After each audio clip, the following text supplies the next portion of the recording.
you have the names of the panelists on stage. I don't think they need any introduction. I think a diverse group of people who've been thinking a lot about these issues. And the basic premise of this panel is, look, there's been a lot of criticism of classical liberalism, that it's been complacent, that there are a lot of people struggling in this country that the so-called consensus of economic freedom is left behind. I know, Marshall, you've been doing a lot of work on this topic through your podcast, the Realignment, a lot of your writings.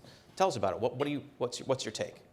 Yeah, I'm going to open by co-opting something that Matthew pointed out on an episode of Firing Line a few months ago. He was talking about how in 2008 the valence of politics shifted from a left-right to a anti-establishment versus establishment framework. That framework and that perception of politics is a disaster for classical liberalism, or folks who would consider themselves, especially in the 2008 context, like part of that ideology. Because if it's the financial crisis, if it's the Iraq War, sort of the tail end of the Bush presidency, you own that.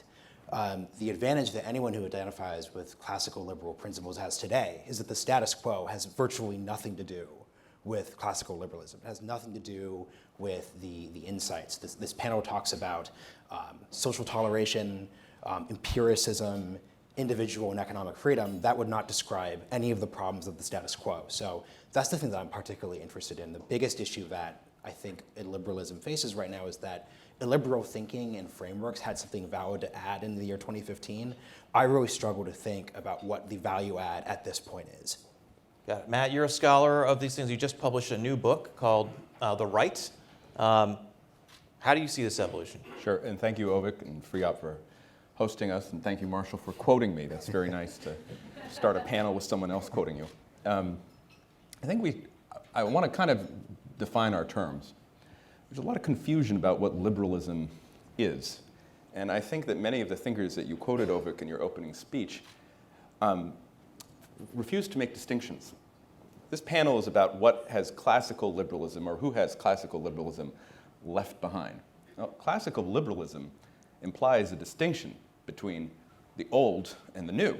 The classical liberalism that we're talking about, I think, is the liberalism enshrined in the Declaration of Independence, the liberalism of the American founding, which has always been part of not only the American political tradition, but the conservative movement in America. But there's another liberalism. There is modern liberalism, or progressivism, which the conservative movement has traditionally understood itself in opposition to. And what the national conservatives do is they collapse the distinction. It's all one thing. Everything that the conservative movement figures for decades said was a problem of modern liberalism or progressivism, they say is actually stems directly from the American founding.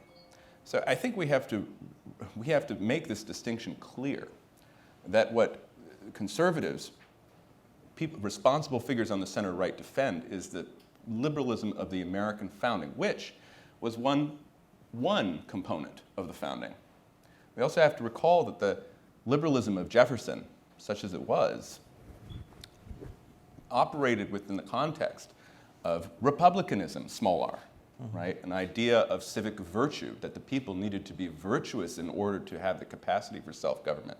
And it also operated within the context of a Protestant revival, a return to the Hebrew Bible. So for conservatives, it's always been those three things at work. It's not just one. And it's a mistake, I think, both from liberalism's critics and some of its defenders today, to isolate classical liberalism and say everything that's gone wrong in this country over the last 22 years, or in the case of the national conservatives, they say 40 years. I guess when I showed up on the scene, things started going badly. Is the responsibility of classical liberalism and the principles of the American founding, which we seek to defend. So so both of you have highlighted that there's this blurring of the lines, there's blurring of distinctions. Some things are getting, liberalism, classical liberalism, economic freedom is getting blamed for things that aren't really about or associated with economic freedom. David, you've written several books about the history of classical liberalism, the conservative movement in America. Like, what are the fair criticisms? What are the things that classical liberalism deserves to be blamed for, if anything? Well, in the mode of quotations, since exactly 10 years ago today, on the Thursday after a vote, I published a book that ended with two sentences that I think are very pertinent to where we are right now. Those who seem to despise half of America will never be trusted to govern any of it. Those who cherish only the country's past will not be entrusted with its future. I've been arguing about that thesis for a decade now, and even as the evidence that it was true accumulates, the resistance to the proposition intensifies. There are fair criticisms of markets, freedom. They can't do everything. But you know, this may be a moment to say that the great virtue of this school of thought, which is its self-criticism, which is its willingness to anticipate, that it may be time to go do a gear shift and to say, the criticisms that are under review right now are not the fair ones. The criticism, you know, markets can be atomizing. Markets can substitute cash for deeper forms of meaning. That's all true. It's also true that the American economy over the past 40 years has not served the middle and the bottom as well as it could have done. That there's been too much innovation and not enough stability. You could argue even that. You could say that the theory of free trade, that it creates gains that the winners can use to compensate the losers, the second half of that equation has not been sufficiently honored. But I'll tell you, as I look at the problems of the country today, I'm going to point to three that I think that are probably uppermost in the minds of many of us in the room. The first is the collapse of education in this country. What happened during COVID was, with the schools, is probably the greatest harm done by public policy in the history of the United States, including even the mistakes that led to the Great Depression.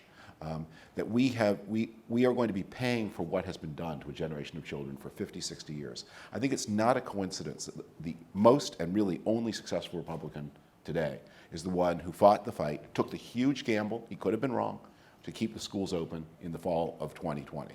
And there are many things to criticize about Governor DeSantis' manner and affect and use of power, but he got that one thing right. And that is going to matter enormously when in the rest of the country we're going to pay the price for getting that thing wrong for half a century.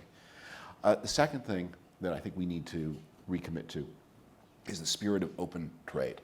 I sometimes feel there's a book called The Last Pagans of Rome about those who continue to worship Zeus into the Christian era. Sometimes feel like we need a group called the Last Free Traders of Washington. If there's one thing that all parties agree on is that it's time to bring the chips home. But we need to remember the words of another great liberal, Henry George, that what protectionism teaches is to do to ourselves in time of peace what enemies would do to us in time of war. That's obviously not a good idea. And the last thing I would say that we need to commit to, and your fantastic speech ended with this thought. Abraham Lincoln, the greatest of Republicans, said, "Those who would appeal from the ballot to the bullet must lose their cause and pay the cost." What we have seen in this country is a valorization on the political right of political violence of a kind that we have not seen since the Weathermen and Black Panthers of the 1970s. One of the defeated candidates for Senate, I hope he's defeated, posed in his last ad in a car with a gun, and not a hunting piece, not a handgun you might use to protect your family, but a weapon of mass murder, with the phrase locked and loaded, as if he is going not to take part in a peaceful contest of power and accept the result, but to act like some kind of insurrectionist against the lawful authority of the United States. That the cause of peace, the first idea of classical liberalism is the cause of peace in domestic politics. And we are seeing a rise of people who do not accept that idea. And that is the first and greatest of all dangers to any kind of free society. David, you run David Nott, you run one of the most important libertarian organizations. You must think all the time about, it's kind of your job, to think about how do you expand the constituency for libertarianism, which is adjacent to or like classical liberalism. Those, obviously, we don't have to get too pedantic about the terms, but expanding the constituency of libertarianism or classical liberalism is literally your job. What are the challenges or obstacles that you found in trying to accomplish that? Well, I think we have a responsibility to package our ideas in an attractive way and use the methods of persuasion that we advocate kind of consistent with our philosophy. But you, David, you mentioned a couple of races, the DeSantis winning big and Masters appearing to stumble. For me, there's another candidate that we just had, a new senator from Ohio, J.D. Vance, who's very fond of bashing libertarian ideas for the problems of America. He also previously wrote a book, Hillbilly Elegy, about the problems of Appalachia and the people who've been left behind. So he's been dining out on this idea for quite some time. But one of my favorite stories from his book, Hillbilly Elegy, is about a church that needs to have their grass cut and the yard taken care of. And so they identify a couple of parishioners that they think, well, this would be good for the members of the church to get some money to be able to take care of the yard. And it turned out that they didn't really do the job. So as he tells this story, it's essentially a story defending capitalism, that if you have professional groundskeepers who are organized around doing the job, it turns out they do a much better job than the sort of this private, unaccountable. And so he really, although he's arguing at the top line against capitalism, the story in his book is, in fact, a defense of capitalism. And we see this in privatization. If you have government workers cutting the grass, and you shift to privatization, contracting out, the government will save 30% on the cost, and they'll get a better quality of yard service. And so I guess one answer to the question of who's left behind when you move to capitalism would be the government workers who were cutting the grass would be left behind in that example. And so I appreciate your point about defining terms. Capitalism, classical liberalism, libertarian ideas, however you want to define it, of property rights, rule of law, free markets, has lifted 1 billion people out of poverty around the world over the last few decades. It's so who's been left behind? I guess Venezuela, North Korea, Burundi have been left behind, and they've been left behind because they have bad government. It's quite the opposite of capitalism, this being laid in the lap of capitalism for why people are suffering and why there are problems in the world. So if I turn that back around and say, well, but we're not perfect. We have more we could do here at home.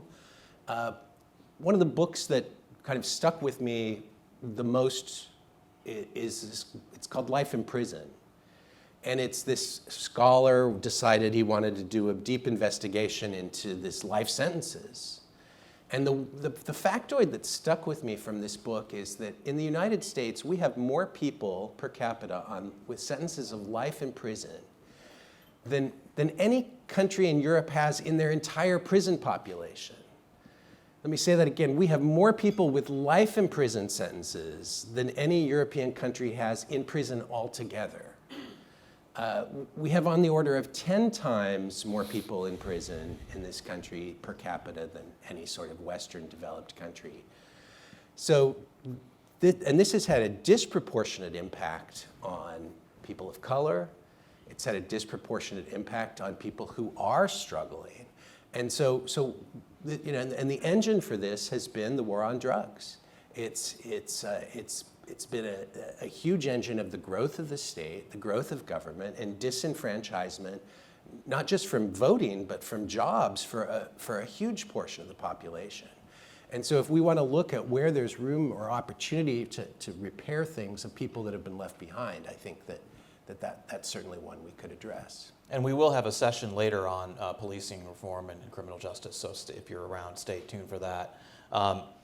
I want to double click on something that David Frum said, which is this point about trade, because that is one of the things that you hear a lot from the national conservative critique of classical liberalism, that free trade has, the fondness for cheap stuff has led us to undermine American workers to get more cheap stuff.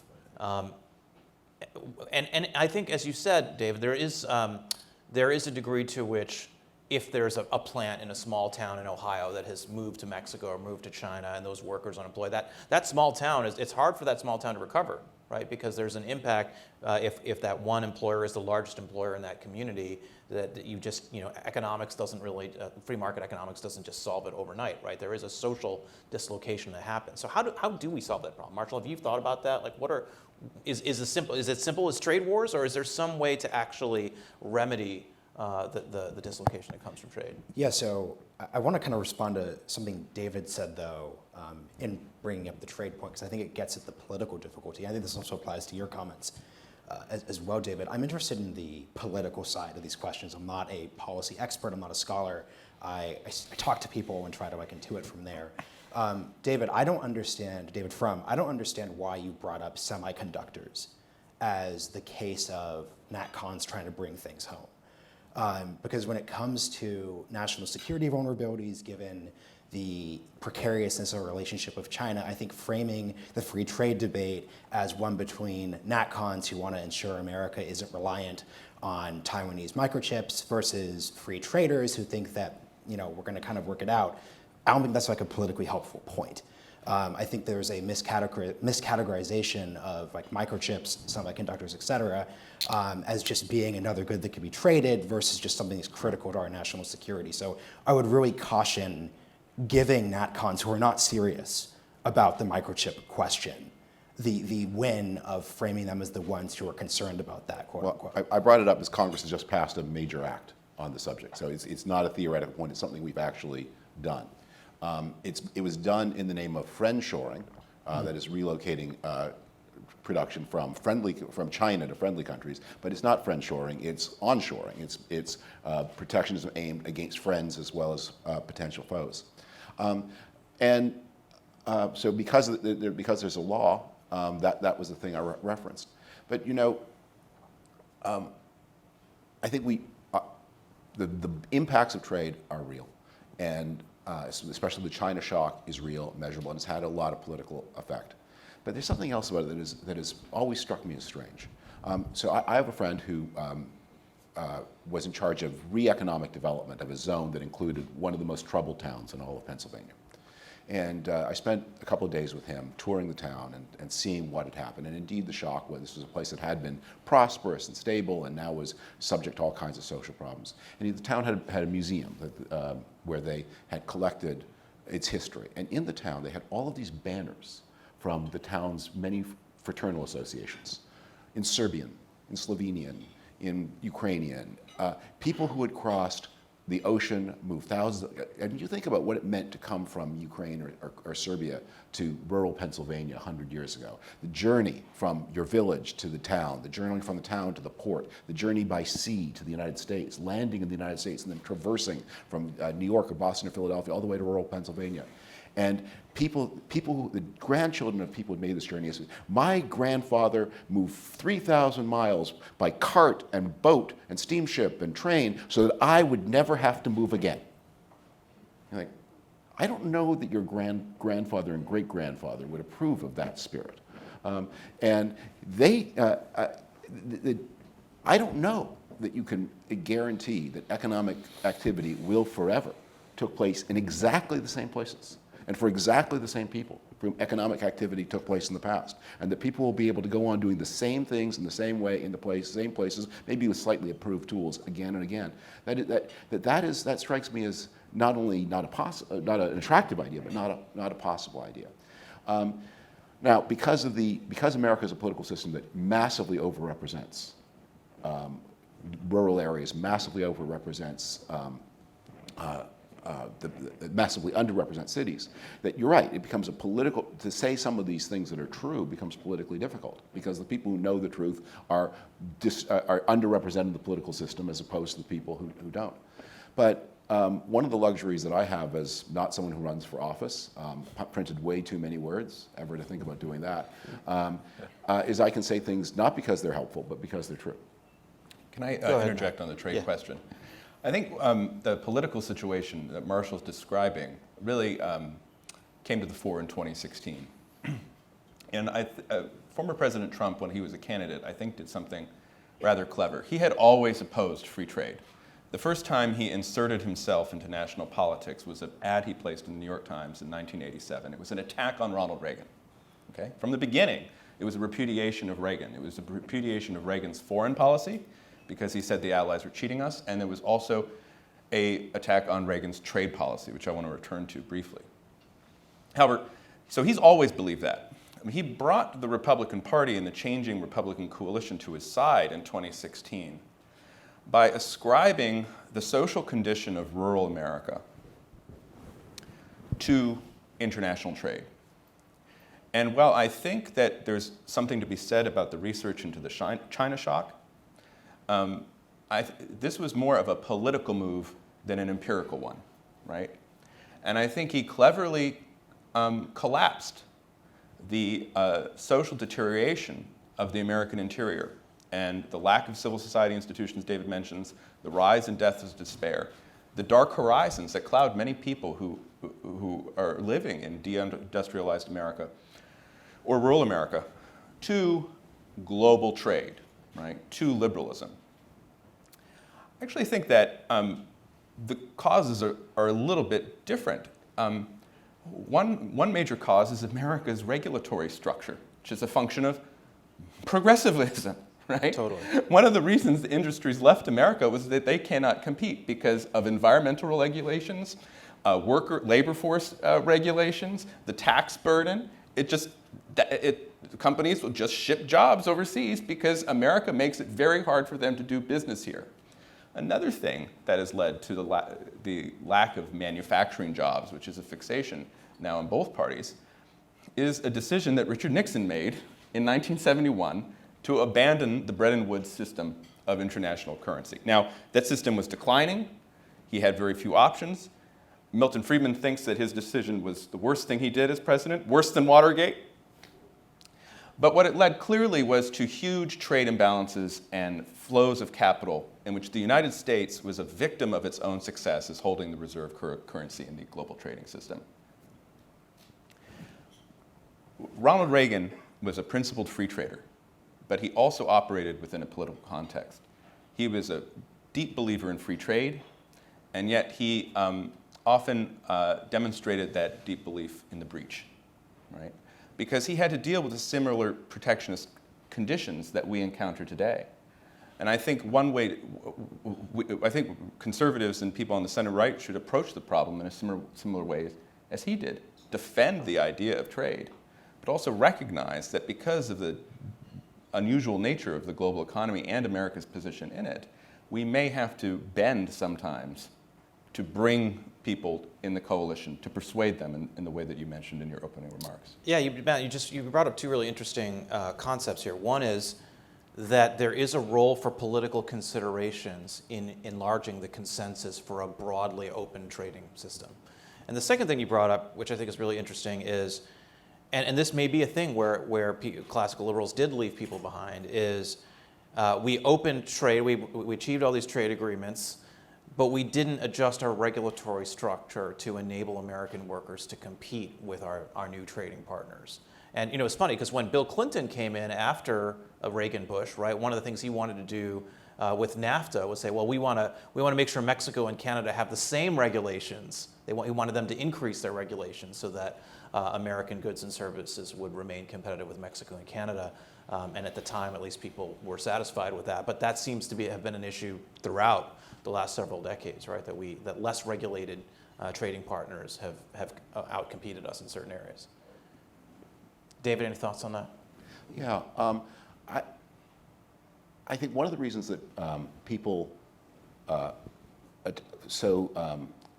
valorize manufacturing work is not because first they don't have a very clear idea of what manufacturing is. I mean, if you start to define manufacturing work, it becomes a very difficult problem. For example, is someone who stands at one end in the middle of an assembly line transforming ground meat into hamburgers? Are they engaged in manufacturing? If not, why not? And if you really think about that, the harder you think about that problem, the harder it will be to give an answer why that is not a manufacturing job. So what people mean, but have historically meant by that, are unionized, male-led, heavy industrial work. And specifically those things that were relevant to the economies of war of the middle of the century, the industries of steel and petroleum and rubber.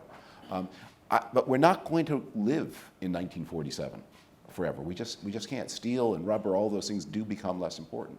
And I think one of the reasons why a certain kind of conservative so emphasizes is because what happens as you move up the value chain to different kinds of production that pay better, offer more security, is that human skills become more important. You create the kind of economy in which you can be, in which you can live, you can express a kind of certain vision of masculinity which has no reference to the feelings and needs of others. That becomes harder to do because in the modern world, increasingly the jobs that are available require attention to the feelings and needs of others. And is that really true? I mean, like that's actually a really interesting a point that, again, you hear a lot of criticism from the National Conservatives on, which is, okay, technology. The sort of the argument you're implying or making is that, well, the natural evolution of American economy from an industrial age to an information economy and a service economy is going to lead to this more service-oriented workforce. And what some argue is that, well, is that really inevitable? I mean, should we just allow that to happen? Shouldn't we want those industrial jobs because there's a social value? Not everyone can go to college. Not everyone can get a pharmacist degree or become a nurse assistant. Like, to what degree is there a social utility in blue-collar work that we need to have an activist economic policy to preserve? Well, you have to think very hard. What do you really mean by blue-collar work? Why isn't the person on the hamburger assembly line a manufacturing worker? But let me give you a very concrete example of what I mean. So I was, years ago, I was in a distressed town, once an auto town. Terrible unemployment, terrible social consequences that happened to it. And the town had, in response, opened a kind of casino. And I don't hold with casinos, I should stress. I'm not recommending this as an economic policy, but that's what the town had done. And I was talking to the manager of the casino and asking the manager about the problems, and the casino offered some poorly paid jobs, but it offered some very well paid jobs, running the tables and things like that. And he said he just can't get labor. He just could not get labor in this town with a 35% unemployment rate. And I said that seems unlikely. He said, well, I can get labor. I just can't teach them not to insult the customers.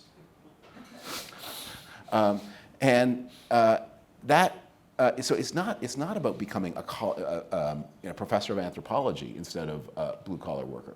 It's about taking on jobs that require interaction with people. And so one of the things, and I think this is one of the things that really is at the center of the national, we are seeing a great rebalancing of the economy from traditional male ideas to traditional female ideas.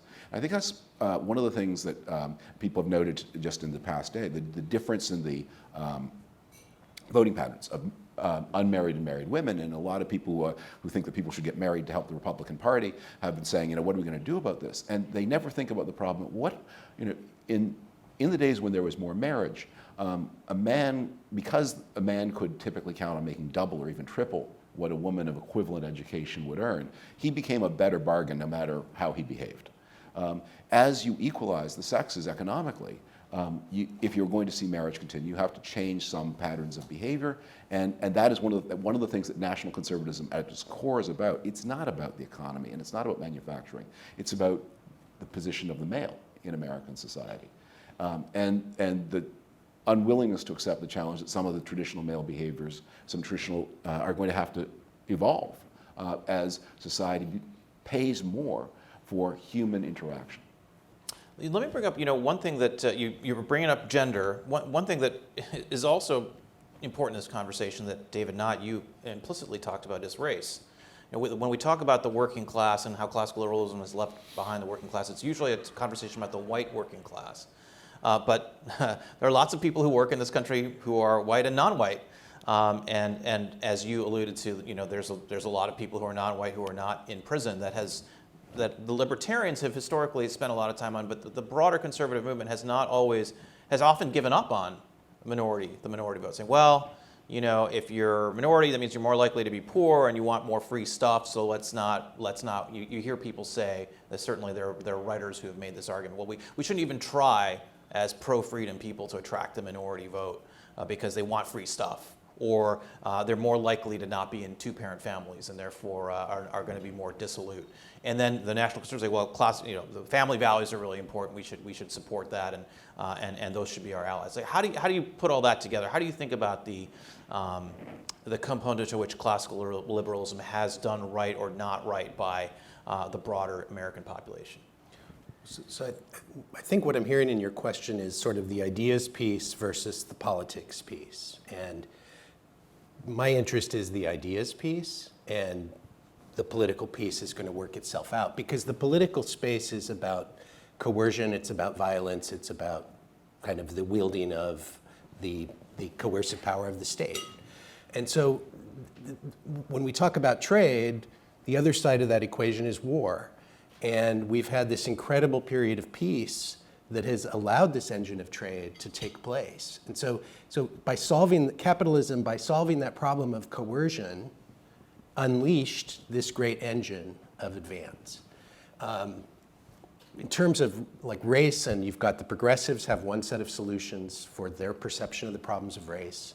You talk about the right broadly defined and whether they abandon the questions and say, well, we're just going to lean into white suburbia. Those are political calculations. To me, what's going on within the space of the ideas is what's relevant and what's important.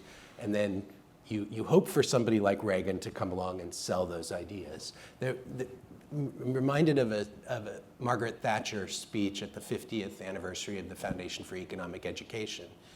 And she gave a speech, then she described classical liberal philosophy I was cheering along, it was beautiful, I agreed with everything she said, and then she got to a point and she said, well, and then we had to bust the unions. We had to pass the laws, we had to make them illegal, we had to crush them physically, was basically her argument.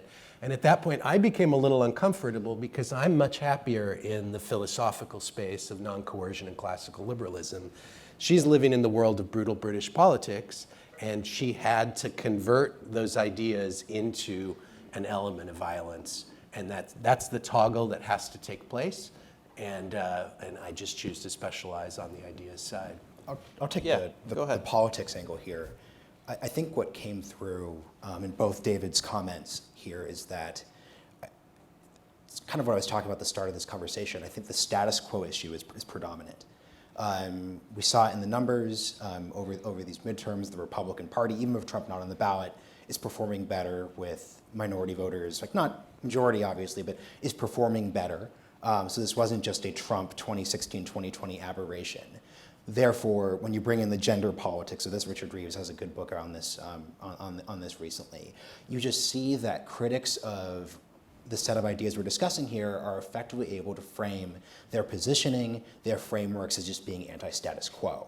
So my political advice to folks who hold the set of ideas we're discussing here is that they have to, in whatever ways they can from a political perspective, frame their solutions, their approaches, their ideas as anti-status quo. I think when we're talking about manufacturing jobs, like what is it that we're valorizing at a useful level about 1950s, 1960s manufacturing jobs, I think it's because for many people, the alternative just clearly isn't working. You could look at the 4-year, 2-year higher education system in this country and conclude it is just obviously not working. The vast majority of people do not complete their degrees within 4 to 5 years. That does not work. There's a conversation to be had about empathy, EQ, those skill sets. It's very difficult to argue with for the vast majority of people in this country that is being offered right now. So that's the political side of this equation. But critics, the people who criticize trade and the people who criticize the status quo, and I think over the past few years we've had a really harsh lesson in that kind of talk is not cheap. That kind of talk is not free. You start talking revolutionary and seditious talk, and there's some people who don't know that it's a metaphor. They're actually going to use real guns, and we have seen that happen in this city. And I think we all should have a little salutary shock that what some people call the status quo is what I call the rule of law and the rule of institutions. But if you want to do things, there are two things that we could do, and that would make a huge impact on the life of the people, and for good, unlike the protectionism. One is, and I've shed a lot of blood over this, is the two, or maybe the first greatest concern weighing on most Americans is the risk of healthcare bankruptcy. We can, that was something that a decade ago there was a project to relieve people from. It was not completely successful. Republicans vowed that any minute now they would produce an alternative. They had all kinds of votes to say that the attempt to reform in 2010 was bad. And whenever anyone would say, well, what would you do instead? It was yamana, yamana, yamana, yamana, and it's now a dozen years later, and it's still more yamana, yamana, yamana.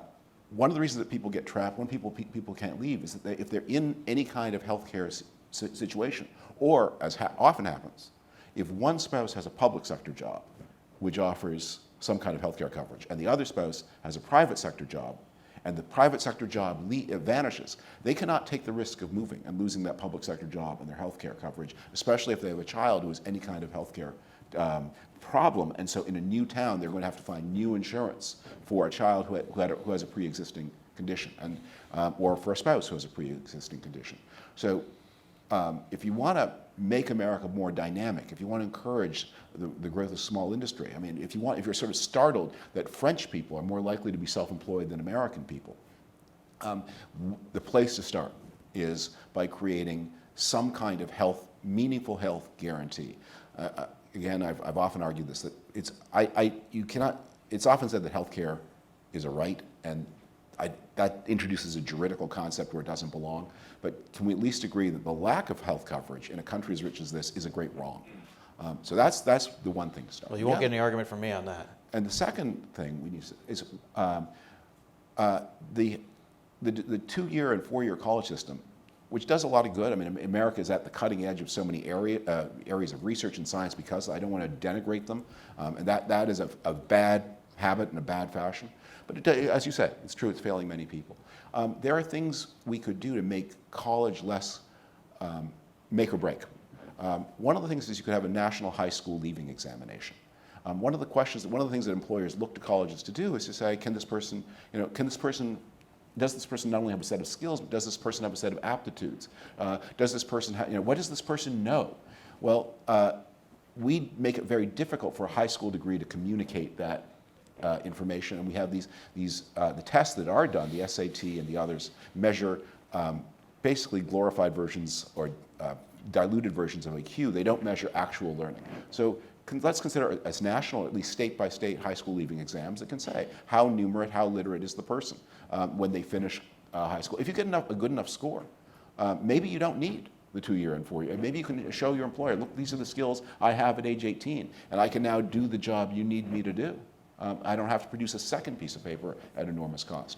That's a solution. There are others. But if we focus on those things, on relieving the terror of healthcare costs, creating some kind of assurance of the competency of high school graduates, we would go far toward meeting concerns that are not ever going to be met through trade protectionism.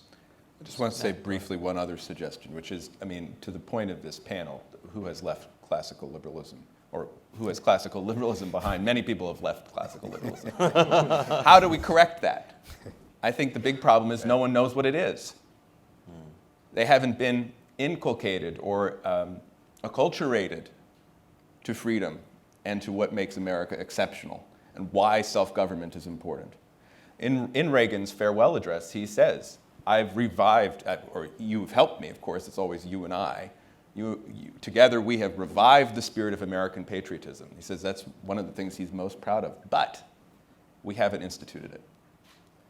And that's his biggest fear, that in the out years, people would forget the importance of freedom, how freedom's twin is responsibility, how the two things together create agency and mobility.